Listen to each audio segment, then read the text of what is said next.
याचं कारण असं आहे की सेकंड ओपिनियन घ्यायचं असेल तर कोर्टाची ऑर्डर असल्याशिवाय सेकंड ओपिनियन देता येत नाही.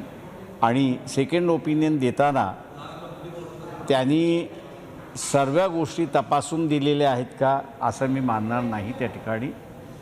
त्याच्यामुळे असणारं याच्यामध्ये जे डॉक्टर्स आहेत त्या सगळ्यांना असणारा आरोपी करा असं आम्ही कोर्टाला अर्ज करणार आहोत. सर, या प्रकरणामध्ये FIR दाखल झाल्यानंतर भविष्यामध्ये जेव्हा चार्जशीट दाखल होईल त्यानंतर पुन्हा हे प्रकरण हायकोर्टात ऐकलं जाईल की सुप्रीम कोर्टात? नाही, आता त्याच्यामधली असणारी जी प्रक्रिया आहे म्हणजे 196 BNSS म्हणजे नवीन भारतीय न्याय सुरक्षिता संहिता म्हणून जी आलेली आहे किंवा जुना 174 असा CRPCचा जो आहे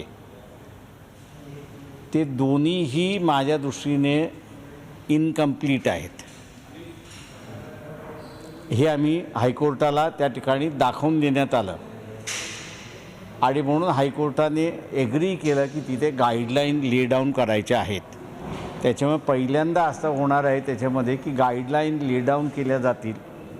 गाईडलाईन ले डाऊन केल्यानंतर मग असणारं तिथे कोर्ट पण ठरवेल की SIT स्थापन करून चौकशी करायची की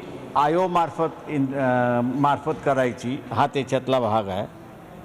दुसरा भाग त्याच्यातला जो आहे तो मग जो कोणी SIT नेमलेली आहे किंवा नेमलेला आहे त्याच्यावरती नियंत्रण कोणी करायचं आणि ठेवायचं याचा असणारा इश्यू त्या ठिकाणी राहणार आहे.